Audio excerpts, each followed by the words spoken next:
Shri Kunamneni speaker sir, ఒక్క నిమిషం.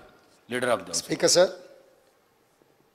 Governor గారి ప్రసంగం రిప్లై సందర్భంగా ఎంఐఎం సభాపక్ష నాయకులు అక్బరుద్దీన్ ఓవైసీ గారు ప్రభుత్వం తీసుకున్న నిర్ణయం రాజీవ్ ఆరోగ్యశ్రీ పథకం అమలు జరగడం లేదు, జీవో ఇవ్వలేదని వారు చెప్పిండ్రు.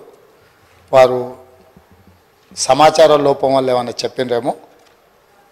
ఈ ప్రభుత్వం బాధ్యత తీసుకున్న మొదటి రోజే మంత్రివర్గ సమావేశాన్ని ఏర్పాటు చేసి మంత్రివర్గ సమావేశం 7 తారీఖు నాడే ఆమోదం తీసుకొని 8 తారీఖు రోజు జీఓఎంఎస్ నెంబర్ 191 ఈ జీవో స్పష్టంగా రాజీవ్ ఆరోగ్యశ్రీ పథకంలో పేదలకు వైద్య ఆరోగ్య ఖర్చుల కోసం 5 లక్షల నుంచి 10 లక్షలకు పెంచడం జరిగింది.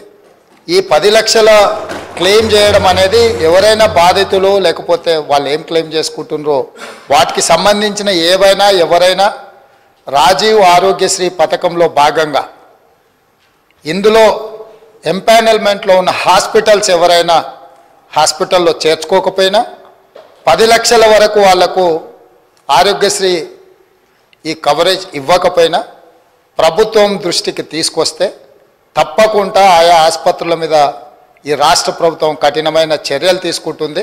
కాబట్టి దయచేసి మా సహచర సభ్యులకు నా సూచన, రాజీవ్ ఆరోగ్యశ్రీ పథకాన్ని 7 తారీఖు నాడు ప్రభుత్వం బాధ్యత తీసుకున్న రోజే మంత్రివర్గ సమావేశంలో ఆమోదం తీసుకున్నాం. 8 తారీఖు రోజు జీఓఎంఎస్ నెంబర్ 191 ఆల్రెడీ 5 లక్షల నుంచి 10 లక్షలకు పెంచుతూ విధానపరమైన నిర్ణయం తీసుకొని జీవో ఇవ్వడం జరిగింది. కాబట్టి మీ ద్వారా సభ్యులందరికీ 119 మంది సభ్యులకు తెలంగాణ రాష్ట్ర ప్రజలందరికీ కూడా ఈ వివరాలను తెలియజేస్తున్న అధ్యక్ష. ధన్యవాదాలు.